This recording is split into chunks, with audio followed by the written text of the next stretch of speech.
Psalm 103, verse 1 to 6. Bless the Lord, O my soul, and all that is within me, bless his holy name.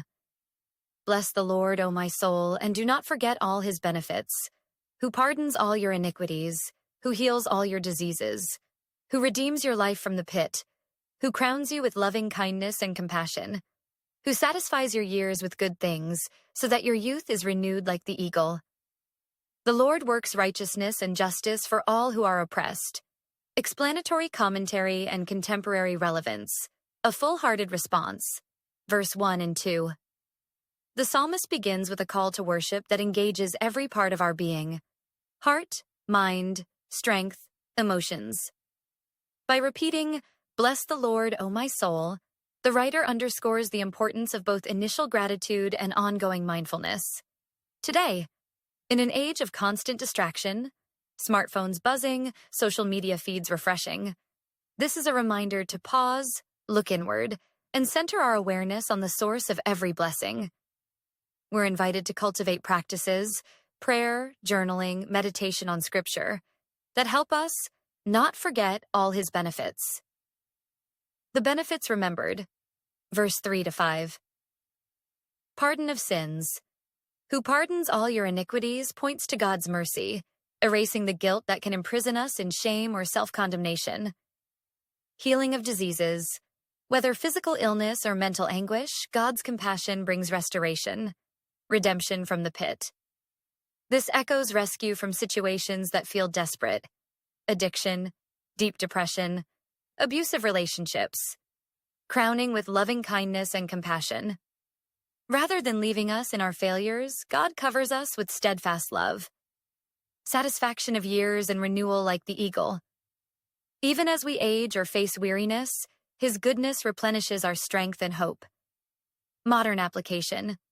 In a world where performance and productivity often define our worth, these verses remind us that our identity and value come from God's unchanging grace.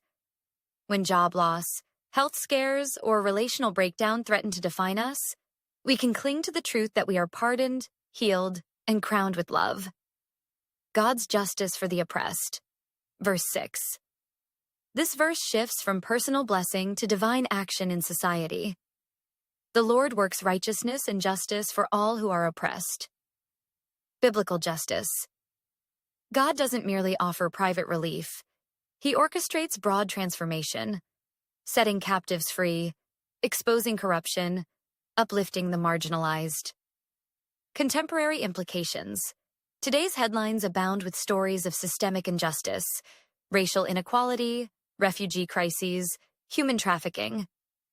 As followers of this God of justice, we're called both to pray and to act, supporting fair policies, advocating for the vulnerable, extending compassion across cultural and economic divides, bringing it home. Personal reflection. Spend time listing specific benefits you've experienced this past week, big or small, and offer them back to God in gratitude. Community engagement.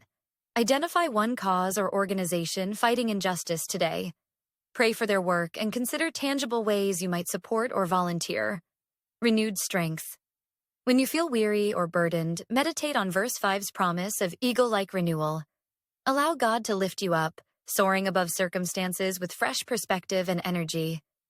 By weaving heartfelt worship, remembrance of God's multifaceted care, and active engagement in justice, Psalm 103, verse 1 to 6 remains profoundly relevant, calling us to a faith that worships with our whole selves and reaches out with compassion and courage into a broken world.